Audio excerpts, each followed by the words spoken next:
Bismillahir Rahmanir Rahim, Alhamdulillah, wassalatu wassalamu ala Rasulillah.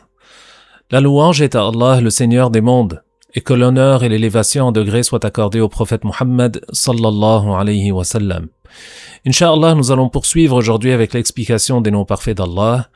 Nous commençons notre capsule d'aujourd'hui par le nom d'Allah, Al-Ali. Al-Ali, c'est celui qui domine ses créatures par sa puissance. Donc Allah tabaraka wa ta'ala n'est pas élevé dans un endroit, car comme vous le savez, comme nous l'avons dit, Allah est exempt du lieu. La croyance du musulman est que Allah tabaraka wa ta'ala est le créateur du lieu et des directions. Allah ta'ala a dit « Wa huwa al-aliyyul azim » Allah ne se décrit pas par le fait d'être dans un endroit particulier, ni par le fait d'être dans tous les endroits. En effet, Allah est le créateur des lieux, des directions et des endroits. Avant la création du lieu, Allah existait déjà, éternellement. Et après la création du lieu, Allah existe toujours, sans lieu et sans endroit. Allah ne change pas, car celui qui change a besoin de quelqu'un qui le change d'un état à un autre, qui le spécifie par ce changement-là. Et celui qui a besoin d'un autre ne peut pas être Dieu. Al-Kabir. Al-Kabir est celui qui est le plus éminent, et qui mérite plus de vénération que quiconque. Notez ici aussi que dans l'expression Allahu Akbar, Akbar veut dire que Allah Ta'ala est plus grand que toute chose en importance et en grandeur. Akbaru min kulli kabirin qadra. Allah Ta'ala a dit Wa huwa al-aliyyul azim. Mais Allah n'est pas grand par la taille. La grandeur par la taille est une caractéristique des créatures. Nous avons déjà parlé de cela dans une capsule précédente. Ce qu'il est important de comprendre aussi, c'est que la taille ou le volume est quelque chose qui est limité. C'est quelque chose qui a une quantité et une mesure. Or, ce qui est limité a besoin de quelqu'un pour fixer cette limite, pour le spécifier par cette limite-là. Et Allah tabaraka wa ta'ala n'a besoin de rien. Allah ne ressemble à aucune de ses créatures. Allah ta'ala dit « Laysa kamithlihi shay'» ce qui a pour sens que rien ne ressemble à Allah d'aucune manière que ce soit. Bien sûr que Allah n'a pas une taille ou une dimension, mais si Allah avait une taille ou une dimension, il aurait eu des semblables dans sa création. Or, Allah tabaraka wa ta'ala nous informe et a révélé dans le Coran, rien ne lui ressemble d'aucune manière que ce soit. Laysa kamithlihi shay'. De plus, il serait alors sujet à ce qui touche les créatures. Le mouvement, le repos, l'immobilité, la disparition, etc. Tout ceci est impossible au sujet du Créateur. C'est pourquoi il n'est pas permis d'attribuer à Allah une caractéristique des créatures. L'imam Abu Ja'far al-Tahawi a dit dans sa célèbre croyance à l'Aqidatu al-Tahawiyya وَمَنْ وَصَفَ اللَّهَ بِمَعْنًى مِنْ مَعَانِي الْبَشَرِ فَقَدْ كَفَرَ. Celui qui attribue à Allah un des sens propres aux êtres humains a mécru, c'est-à-dire que celui qui décrit Allah avec une caractéristique humaine sort de l'islam. Il ne fait pas partie des musulmans. Il n'a pas adhéré à la croyance du prophète Muhammad, ni à la croyance de quiconque parmi les prophètes avant lui, ni la croyance de Muhammad, ni la croyance de Jésus, ni la croyance de Moïse, ni la croyance de Ibrahim, jusqu'à Adam alayhi salam.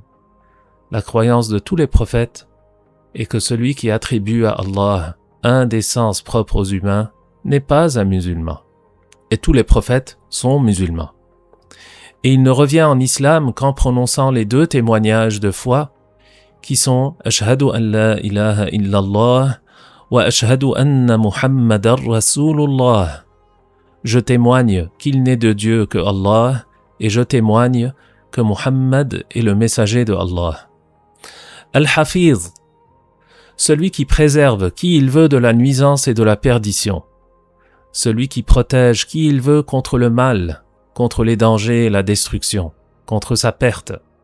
Allah Ta'ala a dit « وَرَبُّكَ عَلَى كُلِّ شَيْءٍ حَفِيظٌ » Ce qui a pour sens est ton Seigneur est le protecteur de toutes choses. Personne ne peut être protégé du mal sans la volonté d'Allah. Et personne ne peut être atteint par un mal sans la volonté d'Allah, même si des gens se réunissent pour faire du mal à quelqu'un. Si Allah le protège, ils ne pourront pas lui nuire. Allah seul est celui qui crée les causes de la protection, et Allah seul est celui qui crée les causes de la nuisance. Al-Muqit. Al-Muqit est celui qui est tout-puissant et qui accorde la subsistance. Allah Ta'ala a dit وَكَانَ اللَّهُ عَلَى كُلِّ شَيْءٍ مُقِيتًا, ce qui a pour sens Allah le Tout-Puissant est celui qui accorde la subsistance. Al-Qut. Al-Hasib, celui qui fait rendre des comptes aux esclaves de ce qu'ils ont fait dans ce bas monde. Allah Ta'ala a dit وَكَفَى بِاللَّهِ حَسِيبًا, et Allah Ta'ala a dit وَهُوَ أَسْرَعُ الْحَاسِبِينَ. Le jour du jugement, Allah Tabaraka wa Ta'ala fera rendre des comptes aux esclaves, aux êtres, qu'ils soient humains ou qu'ils soient djinns.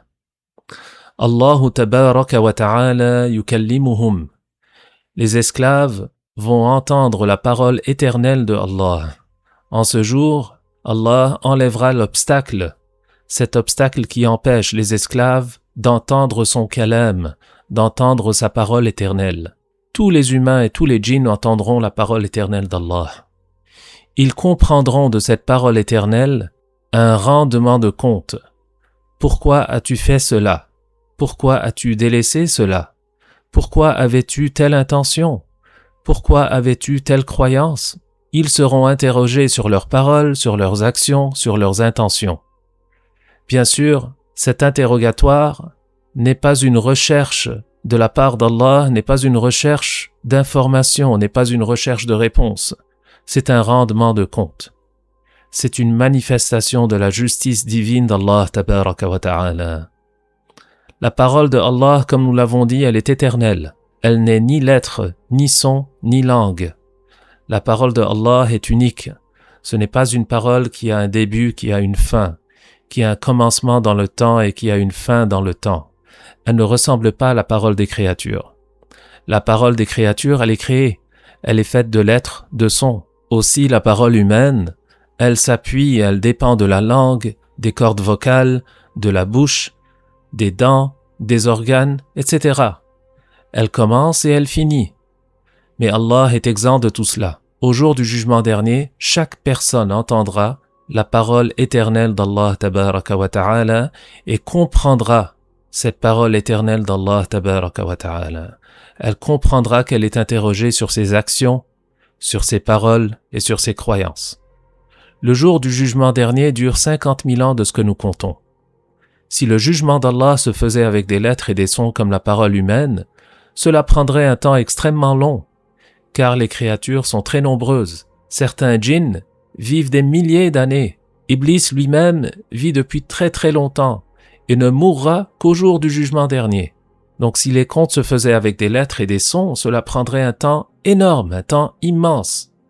Mais Allah Ta'ala a dit « وَهُوَ أَسْرَعُ الْحَاسِبِينَ » Les lettres et les sons prennent toujours du temps, même s'ils sont rapides. Allah Tabaraka wa Ta'ala est exempt de tout cela. وآخر دعوانا أن الحمد لله رب العالمين وصلى الله على سيدنا محمد وعلى آله وصحبه الطيبين الطاهرين والله تعالى أعلم وأحكم. Nous continuerons à parler des autres noms parfaits d'Allah dans une prochaine capsule. Que Dieu vous préserve et qu'il accepte votre jeûne. Nous sommes encore lors de ces 10 derniers jours du mois de Ramadan. Profitez-en, tirez un maximum de profit, de récompense, Inch'Allah. Mettez le maximum d'énergie dans les actes d'obéissance, de charité, de bonté. Soyez patients, aimez-vous les uns les autres, entraidez-vous les uns les autres. Barakallahu fikum. Ne nous oubliez pas par vos du'as. Wassalamu alaykum wa rahmatullahi wa barakatuh.